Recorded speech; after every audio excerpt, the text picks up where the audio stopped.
Estamos de volta para mais uma aula de matemática. Essa é a nossa aula de número 5.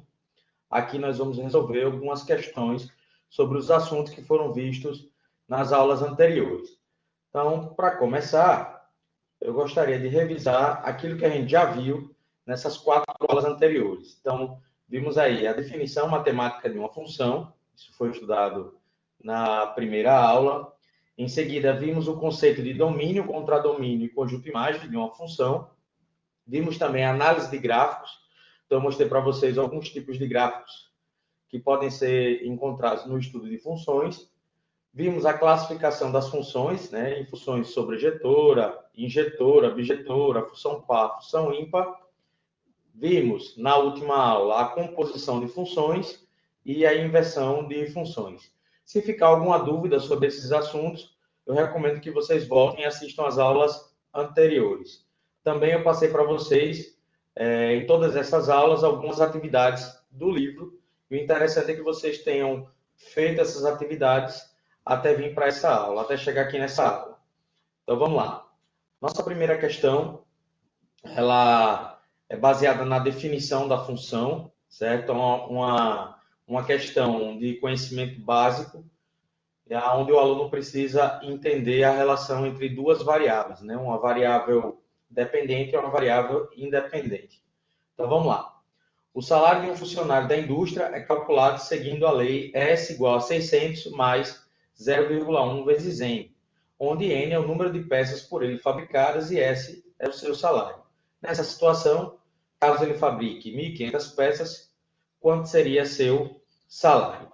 Então, o que a gente precisa fazer? É identificar a função que foi fornecida, o valor de N, substituir na função e descobrir o valor numérico dessa função. Então, fiz o seguinte. O S é igual a 600 mais 0,1 vezes N, que a questão forneceu. O N ele vale 1.500. Substituindo na função, então, no lugar de N, eu coloquei no lugar de N aqui 1.500. Fazendo 0,1 vezes 1.500, eu tenho 150. 600 mais 150, eu tenho S igual a 750. Então, esse seria o salário do funcionário da indústria, considerando aí que ele fabricou 1.500 peças. Letra B seria a letra correta. Tudo bem? Vamos para a próxima. Essa é uma questão que envolve a ideia de função também, é uma questão do Enem do ano passado, e ela diz: uma empresa tem diversos funcionários. Um deles é o gerente, que recebe R$1.000 por semana. Os outros funcionários são diaristas. Cada um deles trabalha 2 dias por semana, recebendo R$80 por dia trabalhado. Chamando de X a quantidade total de funcionários da empresa, a quantidade Y em reais que esta empresa gasta semanalmente para pagar seus funcionários é expressa por... Então, aqui nós temos 5 funções, que uma delas vai representar a quantidade Y, que a empresa gasta semanalmente. Qual dessas funções estaria representando de forma correta? Então, vamos escolher algumas informações aí que a questão deu para a gente poder montar essa função. Então, primeira coisa, o gerente ele recebe R$1.000 por semana. Já os outros funcionários, eles recebem R$80 por dia trabalhado, mas trabalham 2 dias, então vou receber por semana R$160. Outra coisa é que a questão fixou Y como gasto semanal e fixou X como a quantidade total de funcionários. Perceba que esse X é a quantidade total de funcionários, incluindo também o gerente da empresa, certo? Então, esse X é 1 mais os outros funcionários, certo? Tem o gerente da empresa mais os outros funcionários. Então, vou montar aqui minha função. Eu escrevi Y igual a 1.000 mais 160 vezes X menos 1. Então, vamos lá. Por que 1.000? Porque esse custo é fixo, é o custo do gerente, certo? 160 é o valor que cada um dos funcionários vão receber, os funcionários diaristas. Só que eu multipliquei por X menos 1 para tirar daqui o gerente. Então, X é o número total de funcionários, menos 1, que seria o gerente, porque o que o gerente vai receber já está aqui. Então, x menos 1 seria a quantidade de funcionários que vão trabalhar, excluindo aí o gerente.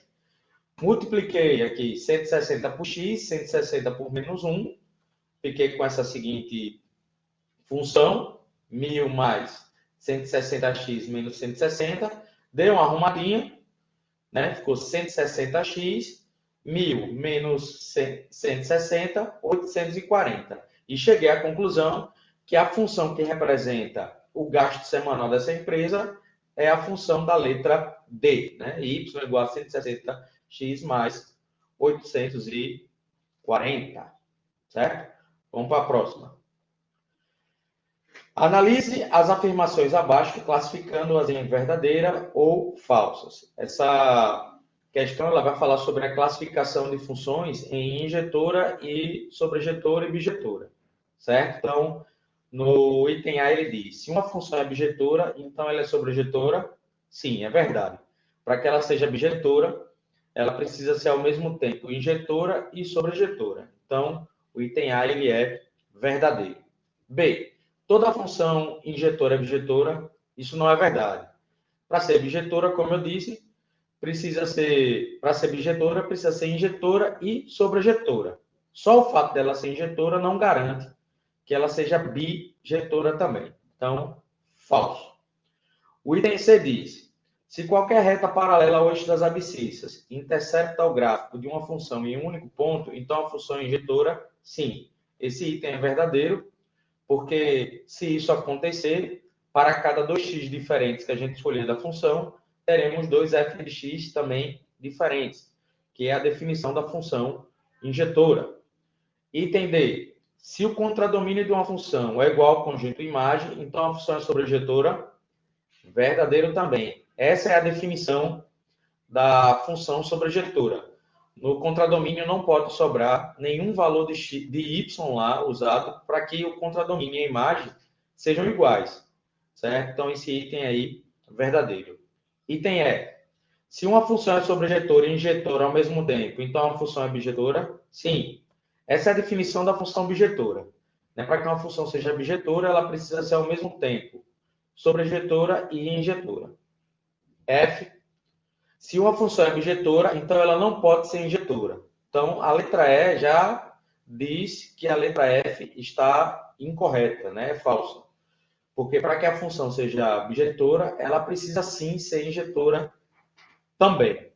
Nós tivemos uma aula sobre esses conceitos de função injetora, sobrejetora e bijetora. Caso você tenha alguma dúvida, eu recomendo que você dê uma olhadinha lá na aula de classificação de funções. Vamos avançar. 4. Uma questão do Enem 2011, é uma questão para análise de gráficos.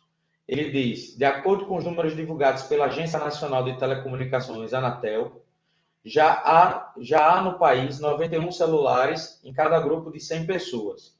Entre as várias operadoras existentes, uma propõe o seguinte plano aos seus clientes. É um custo de R$ 25,00 mensais para até 40 minutos de conversação mensal e R$ 1,00 por minuto que excede o tempo estipulado, certo? Isso é uma situação da época onde a questão foi criada. Aí ele diz, qual dos gráficos a seguir corresponde aos possíveis gastos mensais Y em reais de um cliente dessa operadora de celular em função do tempo X utilizado em minutos? Então, a questão trouxe vários gráficos. O da letra A é esse, ele mostra que à medida que os minutos vão aumentando aqui de conversação, o custo em reais também vai aumentando. Esse é o gráfico da letra B, esse é o gráfico da letra C e esse aqui da letra D. Ainda há um quinto gráfico da letra E, que eu vou colocar aqui por cima. Bom, eu recomendo que vocês parem aí o vídeo, tentem analisar os gráficos e só assim decidam qual seria o item correto, ok? Eu vou avançar e vou ficar com o gráfico da letra B. Porque no gráfico da letra B, ele mostra que até 40 minutos, no X, que é o que a questão disse, o valor é fixo de R$ 25,00. Então, veja que o Y ele não muda, ele fica fixo em R$ 25,00. A partir de 40 minutos, veja que a reta começa a crescer, é uma reta crescente. Por quê? Porque a partir de 40 minutos, a operadora vai cobrar R$ 1 por minuto falado. Vamos ver se deu certinho. De 40 para 50 são 10 minutos. Então, ela cobraria R$ 10 a mais. Se ela está pagando R$ 25 mais R$ 10, 35. Então, com 50 minutos, a pessoa pagaria R$ 35. Esse comportamento gráfico faz referência certinha ao enunciado da questão. Então, a resposta certa dessa quarta questão seria letra B. Certo? Vamos avançar. Quinta questão. Considere f de x igual a 2x mais 1 e g de x igual a x mais 2. O valor de f de g de 2 é. Então, ele quer saber qual é o valor da composta f com g, né? A composta f com g, e quando o x dessa função composta vale 2. Então, ele quer o valor numérico da função composta. Então, vou fazer o seguinte para a resposta. Primeiro, quem seria a composta de f com g, né? O f bola g, quem seria? Então, nós vamos identificar ele fazendo assim. No lugar do x, do f de x, eu vou colocar o g de x. Então, ficou f de g de x. Então, no lugar de x, que era 2 vezes x, ficou 2 vezes g de x. E aqui mais 1, certo? Mas a questão me disse quanto equivale g de x.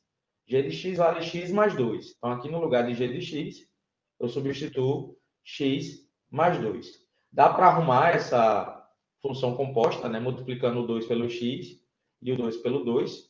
Então, vou fazer isso. Ficou 2x mais 4. E aí dá para somar aqui o 4 mais 1.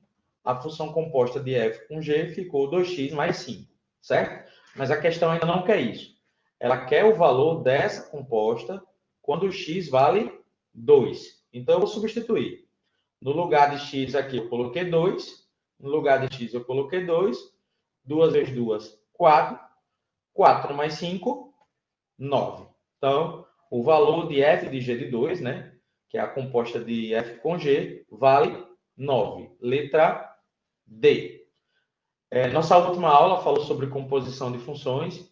Então, lá eu mostrei um exemplo sobre como fazer essa composição. Caso você tenha dúvida, vá lá e assista essa aula. Vamos para a próxima questão.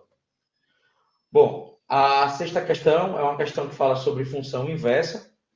Então, ele diz, seja a função f de r em R definida por f de x igual a 4x menos 3, se f elevado a menos 1 é a função inversa de f, então f elevado a menos 1 de 5 é quanto? Então, aqui de novo, para a resposta. Quanto vale essa inversa, primeiro? Então, nós vamos determinar essa inversa, esse f elevado a menos 1 de x. Depois, aqui no lugar de x, nós vamos substituir o valor 5 e encontrar o valor numérico dessa função inversa. Então, vamos lá. Eu escrevi aqui o valor de f de x, que a questão deu, é o 4x menos 3. E aí eu vou usar a técnica que apareceu na aula anterior para encontrar a inversa. Então, já escrevi aqui y no lugar de f de x.